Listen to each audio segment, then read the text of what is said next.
Welcome to Scheller Lunchtime Live, a live stream series hosted by the Georgia Tech Scheller College of Business. My name is Lindsay Kane, and I'm the Associate Director of Client Relationships for non-degree executive education programs. On select Fridays at 12 p.m. Eastern, you'll have the chance to hear from Scheller faculty, student, and alumni speakers as they discuss relevant topics for the tech-driven digital age. At Scheller, we're proud to offer undergraduate, MBA, and PhD programs, along with open enrollment and custom executive education programs. It's my pleasure to introduce Lucien Dhooge, the Sue and John Staton Professor of Law at the Georgia Tech Scheller College of Business, where he teaches international business law and ethical decision-making. Professor Dhooge received his JD from the University of Denver College of Law and received his LLM from the Georgetown University Law Center, where he specialized in international and comparative law. Prior to coming to Georgia Tech, Professor Dhooge spent 11 years in private law practice and 12 years serving on the faculty of the University of the Pacific in California. Professor Dhooge has authored more than 60 scholarly articles, co-authored 14 books, and has presented research papers and courses throughout the United States, Asia, Europe, and South America. He is the past editor-in-chief of the American Business Law Journal and the Journal of Legal Studies Education, and is the recipient of numerous research and faculty awards given by the Academy of Legal Studies and Business. Today, Professor Dhooge will explore the positives and negatives associated with private vaccination mandates. He will discuss the EEOC's revised guidelines regarding vaccination mandates and the decision to impose mandates, the possible strategies for private employers for adopting vaccination policies. As always, feel free to ask questions in the comments section. We'll do our best to get to as many questions as possible at the end of the presentation. Over to you, Professor. Thank you. Hi, everyone. Thank you for hanging in there, given that we had a few technical issues this afternoon. Thank you for taking the time to join me and discuss this important topic. I was actually working on revising the slides shortly before we came on the air today, so things are changing rapidly in this area. So what I thought we would do is start out with kind of a current overview of the pandemic and just give you some statistics there. And can you see that? I assume you can see that. Here we go. Okay, so as you can see here, number of cases in the United States, also in Georgia, and then the number of people who have unfortunately passed as a result of COVID infection. And you get an idea here in terms of partially vaccinated versus fully vaccinated portions of the population, not only here in the United States, but also comparing Georgia in that regard, and then looking at Georgia in comparison to the top 6 states and their vaccination rates. So state governments have taken a bunch of different approaches to vaccination, and I am summarizing these here just briefly, not to get into any detail, because each one of these states has a different program with respect to the groups of people that you see listed there. But rather, what I wanted to do is just give you an overview of what the states were doing. So you can see here, state employees, healthcare workers, public school employees, employees of adult care facilities. And then notice that Texas has taken a different approach, which in Texas, per an executive order by Governor Abbott, that no person may be vaccinated against their will. That includes employees, so applies to private employers.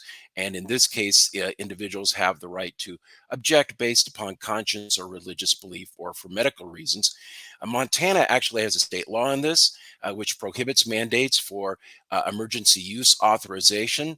So this is no longer relevant with respect to Pfizer, but applies to the other 2 vaccines. And of course, we know Georgia at the present time has no vaccination requirements. Federal vaccination policies are changing, and in fact have just changed again yesterday, keeping me on my toes to try and get these slides completely accurate. We have companies with 100 or more employees who are going to be required to vaccinate their employees per an OSHA rule that issued yesterday, and employees have till January 4 to be vaccinated. If they are unvaccinated, they must wear masks in the workplace, and this will be effective on December 5. But remote workers are exempt. Notice here also, at least executive branch employees, not all federal employees, are required to be vaccinated. And then we're also seeing that federal contractors will need to be vaccinated as well, per the Safer Federal Workforce Task Force. That date was just set yesterday to complete vaccination on January 4. Healthcare entities and nursing home facilities, pretty straightforward. If you want federal funding, your employees must be vaccinated. And then also, some of your employees may actually fall under the DoD requirements for vaccination, which requires all active duty military to be vaccinated. And this includes members of the Reserve and the National Guard. Now, the EEOC has been very much involved in issuing guidelines with respect to vaccination in the workplace, and they address a number of issues. I thought we might focus on two of these issues today. One is their technical assistance questions and answers relating to the provisions of the Americans with Disabilities Act. And here, the EEOC has said that it's perfectly fine for employers to have qualification standards, that individuals shall not be permitted to endanger the health or safety of others in the workplace. And that decision can be based upon reasonable medical judgment, including the prevalence of the virus in the community and CDC statements, and also just how the workplace is set up. What is the physical setting? What are existing safety measures? How often do employees interact with one another? We all know from our ADA studies that an employer must reasonably accommodate disabilities, and unless there's an undue hardship. So you just simply cannot terminate people. We know that. Undue hardship may be based upon the vaccination status of the workforce, the amount of contact with other employees whose vaccination status is unknown. Certainly, the employer can request medical documentation. Why is it that the employee has requested an accommodation on the basis of disability? How long might this disability or this accommodation last? And the extent to which the impairment has or impacts the vaccination requirement. That said, when we talk about reasonable accommodation, all sorts of options must be explored: masking, distancing, remote work, testing, and the like. Now, we're pretty much familiar with the ADA, but where I think difficulty might lie here is with respect to Title VII, and that is accommodating the religious beliefs of employees. And here, the rules are that we must reasonably accommodate the religious beliefs of employees and their practices, unless that will cause an undue hardship, which the EEOC has told us is more than a de minimis cost or burden. Note that philosophical objections do not qualify as a religious belief. So if someone is philosophically opposed to vaccination, that will not fly under the EEOC provisions. And that also includes people who might be fearful about vaccines. That does not qualify as a religious belief either. That said, and here's where I think it's the difficulty for employers, you must assume that all requests are sincere. This could be held by a single individual, regardless of the teachings of his or her faith tradition. So, an individual, for example, who is Catholic, who objects to vaccination, that is a sincerely held religious belief, despite the fact that the Catholic Church, Pope Francis, has endorsed vaccination. The absence of membership in a religious congregation is not enough to disqualify someone from protection under this provision. And this is actually based on a case that involves school vaccination, an individual who refused to have his children vaccinated because he adhered to Christian Scientist beliefs, even though he did not belong to a Christian Scientist congregation. And then inaccurate information regarding the development of vaccines, that's not a disqualifier either. And we've seen some of that information out there. That does not disqualify someone's belief from being, in fact, a sincerely held religious belief. You can certainly request supporting information if there's any objective basis for questioning the religious nature of the belief or the sincerity of the belief. But the EEOC strongly dissuades and it advises employers to no letters from clergy to support the employee's belief. And of course, as we saw with the ADA, all sorts of alternative work arrangements are required to meet this reasonable accommodation standard, which could include masking, distancing, modifying schedules, periodic testing, and changes in the workplace. Now, corporations have taken a whole bunch of different views. So there is an absence of uniformity here. You can see that some employers have required all their employees to be vaccinated. United Airlines is probably, I think, the best example in this regard. And they are reporting as of yesterday that 99% of their employees are now vaccinated. Other corporations, other businesses take a different approach. So some, as you can see, such as CNN, IBM, Morgan Stanley, say you have to be vaccinated, but only if you are in person. Then you also have other corporations such as Amtrak and Frontier Airlines saying vaccination or regular testing. Delta is interesting, and since we're in Atlanta, notice that Delta has a vaccination requirement for only new hires. But if you're an existing employee and are unvaccinated, there's a $200 a month surcharge that will be assessed until such time as you're vaccinated. And then other businesses such as Chick-fil-A, Coca-Cola, Home Depot, Kroger, and Publix have said, no, we're not going to, at this point, mandate vaccination. So navigating the unknowable, what are the pitfalls associated with a vaccination mandate? And what I thought when I was thinking about this topic, it really implicates three interests: collective employee interests, individual employee interests, and then business interests. So from a collective standpoint, mandates may undermine support for vaccination and create employee backlash. And cause employee dissatisfaction or discontent. And this really, in some ways, relates to individual employee interests as well.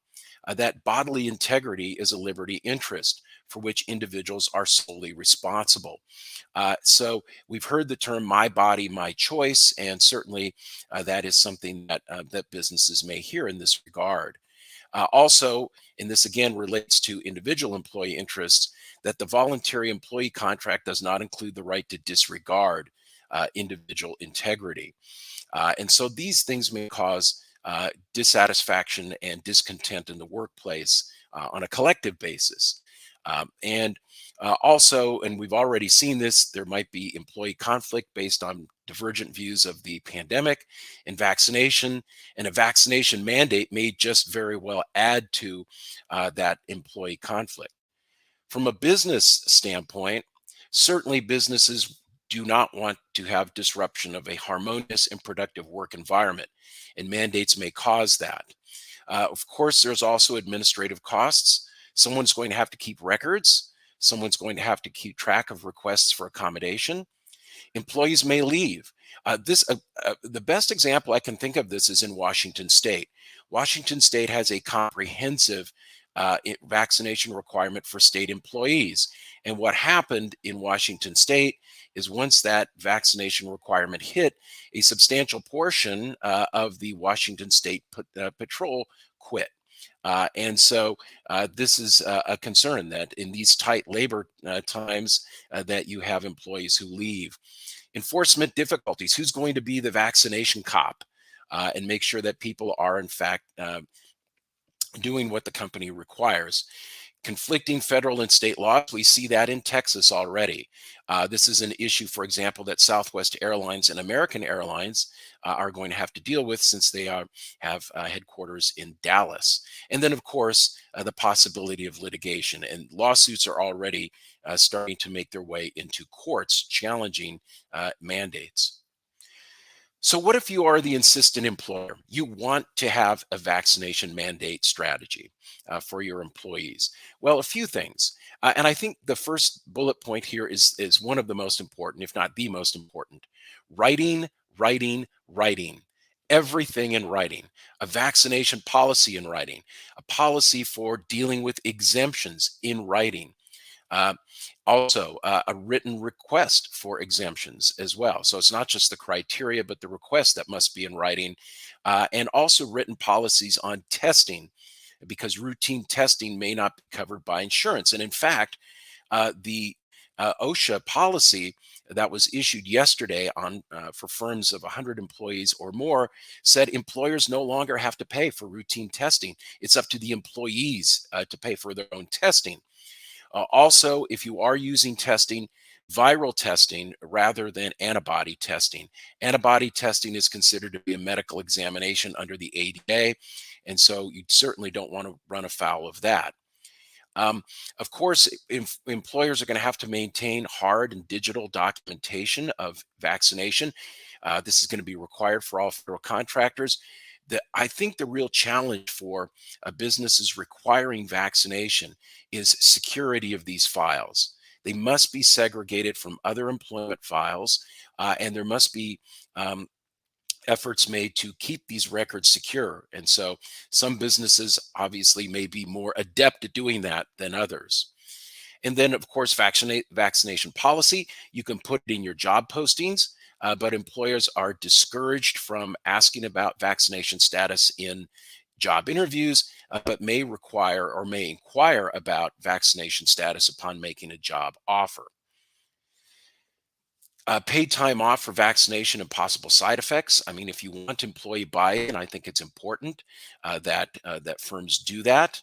Uh, Also, another thing to keep in mind is considering a continuation of masking and distancing requirements for all employees in order to avoid stratification, so that you have different rules for different employees.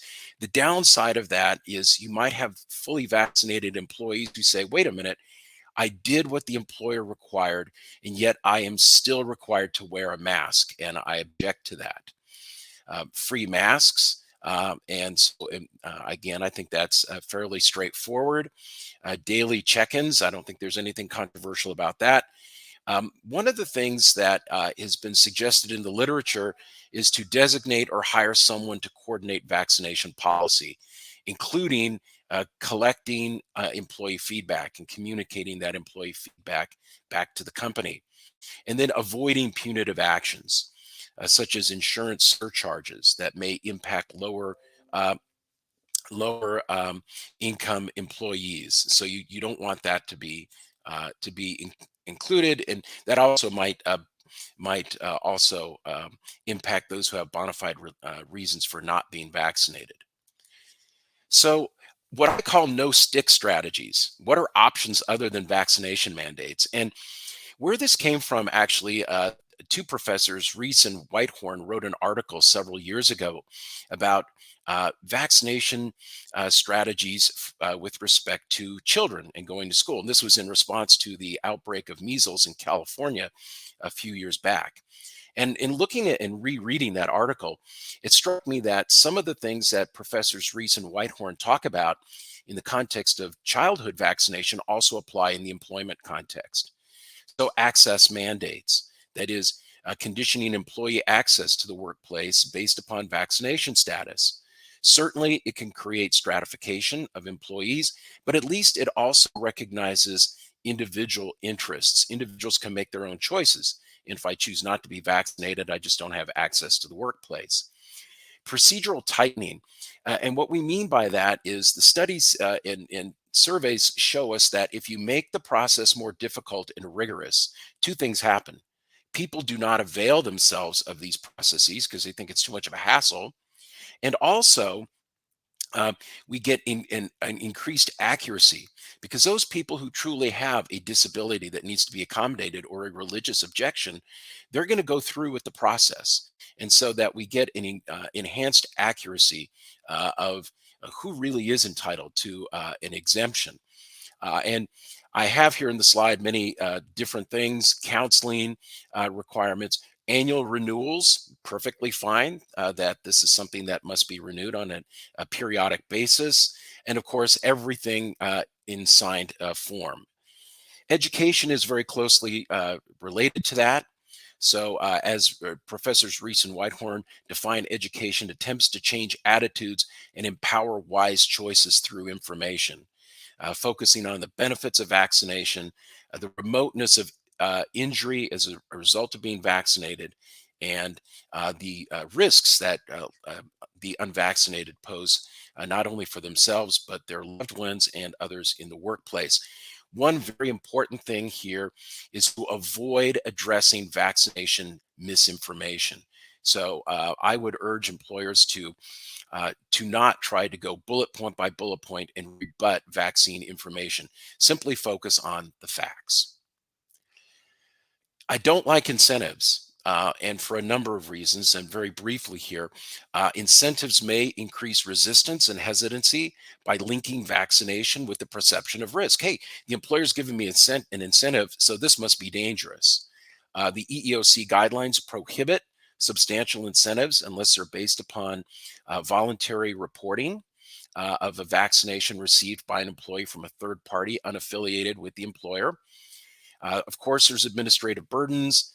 You have to provide comparable incentives to employees who do not participate in the vaccination program, and they don't work, as we can see from the Kaiser Family Foundation study that found that incentives only motivated about 23% of those surveyed to actually get vaccinated.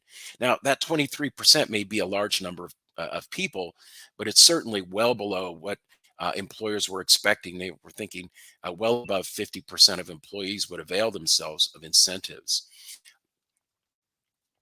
So, push or nudge strategies for all businesses. Well, a few things to be said about that vaccination policy should respect autonomous choice, should try for equal distribution of benefits and burdens. I think really important here is transparency and open and respectful communication between employers and employees, and trying to build and maintain trust between employers and employees in this regard. The language directly from the EEOC is that the processes should be flexible and interactive between employers and affected employees. And every policy should have the same goal, the minimization of conflict between individual values and rights, public health, and the employer's interests. And then one last thing about this, and I think this is an important point to note. In reading all of the rules that are out there, there is a remarkable amount of gray. It's simply not black and white. The rules seem to be changing every day, and there are things that we simply don't know. So government's counsel is going to be vague. And so it is in human resources offices across the country where the rubber of governmental guidance will meet the road of business reality, because we just simply don't know. So keep that in mind, that there is a lack of certainty here, and human resources officers and companies are going to have to live with that uncertainty, I think, for some time. Here's just in the slides, and I'm happy to share the slides with anyone, some of the sources and resources I consulted in putting today's presentation together. And I'm happy to hear any of your comments or questions that you may have. Thank you so much. I hope I haven't gone over time. Well, thank you so much. I mean, this is really, really interesting. And I do think that, we all feel for the folks in HR trying to navigate all of this right now. One quick question, though, it's really interesting to see what companies are doing and their strategies. So what Delta's doing is kind of interesting to me. Do you see a move towards that kind of, I don't want to call it an incentive because we know no incentives, but, as a way to keep folks employed and not have a mass exodus, either you're vaccinated or you leave. What are your thoughts around that? Do you see other employers kind of taking that route in the future? It's hard to say. To the extent that now Delta is saying that they're not a federal contractor, so they are not going to have to abide by the administration's rules on federal contractors coming up on January 4. So Delta seems to think it's working. And so Delta reported earlier this week that their vaccination rate went from 60% to 90%. Using this particular strategy. So I think firms are looking around and seeing what other firms are doing and what works and what doesn't work. Now, again, some firms are going to lose that flexibility. I mean, if you're a federal contractor, you're going to have to abide by this unless you decide to challenge it in court. But for firms that don't fall in that category, they have all sorts of options. So I think people are, some might look at United and say, "Boy, wow, we really like United mandated people. Now it's 99%, and that really works." Delta being less coercive, and yet still getting to 90%. That's great. $200 a month is certainly, again, I don't want to use the I word incentive, but that is certainly, let's put it this way, motivation for getting vaccinated. There you go. Well, thank you so much for today. Again, really enlightening. Our next Scheller Lunchtime Live session is Friday, November 19th at 12 p.m. Eastern.